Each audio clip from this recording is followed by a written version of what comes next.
Well, hello everyone. My name is Tim Lee. I'm owner and founder of Collaborate MK, and this is one of a series of interviews for members of Collaborate MK that have the gold membership option. And today I'm in conversation with Ruth Harrison Swift, and founder of the Kaleidoscopes. Hi, Ruth. Hi Tim, how are you? Yeah, great to see you, and yeah, really looking forward to our catch up in this interview. So where and when did your career start, and what led you to forming the Kaleidoscopes? Being this long in the tooth, that could be a long answer, but I'll keep it as short as I can. So my working life started, professional working life started actually in the law, back in Liverpool, and drove past there on Saturday, which was really quite lovely. It brought a lot of memories back. But then I fell into other things, fell into IT and fell into corporate. So I worked in corporate, project management, change management, and that led me, when I had the children, to not want to go back into that because there were such long days and it was really demanding. Yeah. So that's when I became breastfeeding counsellor for the National Childbirth Trust. Yep. And I realised that actually my softer skills are better, so I trained as a coach. So I've gone from the corporate world and understanding what goes on there to the real personal element of it. So I've flowed my own path and I'm quite happy with it. Yes, that's quite a change as well. I certainly, imagine that. So what is a typical day for you now? To be honest, there really isn't a typical day. No. I home educated my children, which helps me cope with not having a typical day, Yeah. because there was never a typical day then anyway. We had different things on every day. Oh, So that's how I approach life now with work. yeah. If I need to do some work on a Saturday or a Sunday, it doesn't matter. It says day at the end of it. Yeah. So I work. I do take time out, but every day looks different. It always starts with a pot of robust tea. Always. Yes. Yeah. Good move. Yes. That certainly will. That certainly helps, doesn't it? So what sort of services do you offer at through the Kaleidoscopes? Hopefully you can see my lovely banner. Yes. Very nice. We specialise in all matters around neurodiversity, menopause, and change and transition. I am a coach, as I said, and most of my coachees are around parental transition, which is going from being a professional to being a parent, and then being a parent and a professional, Right. and the shocks that can happen. The idea there is it's about staff retention, it's about well-being, it's about saving companies money and allowing parents, because it's not just mums, it's dads as well, but it's about them recognising that they still have value from a professional point of view. They haven't lost anything, and in fact they've gained something. And everything that we do is around well-being, around organisations not losing money on the huge costs of replacing staff, and for personally the huge costs of mental health.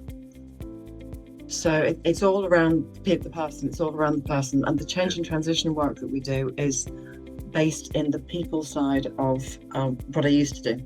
Yes. As in change management, because change management hasn't changed that much. The theories have. The theories have come a long way. Yes. But in practice, it's not actually happening, and changes are still being made without taking on board the personal element, where people don't cope with change very well, which is bonkers, because we are designed to change. We are always evolving, hence the butterfly. Exactly. We're always evolving, always metamorphosing. Of course.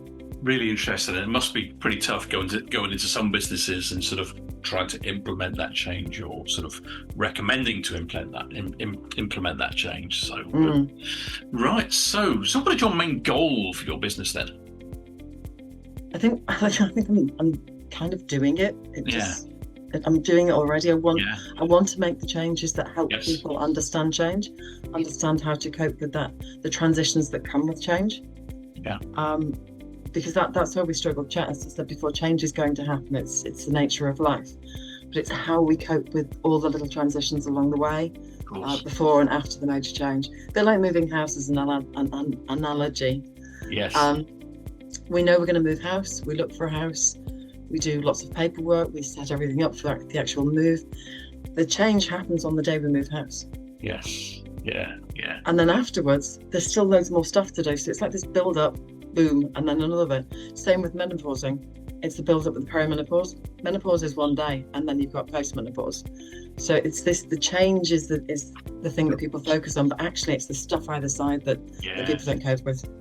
Right. Okay. So what is the biggest challenge then? What's the biggest challenge you face in your business? Sometimes getting that message across about transition and about that. Yeah. With some organisations, it's about getting them to understand that it's going to cost them money if they don't do something. Spending money on getting me in to help them is a lot cheaper than replacing one employee, let alone the many they could lose not doing things right. Absolutely, that knock-on effect of one person going. I can only imagine. So that's really, really interesting. And how do you manage to get a good sort of work-life balance then?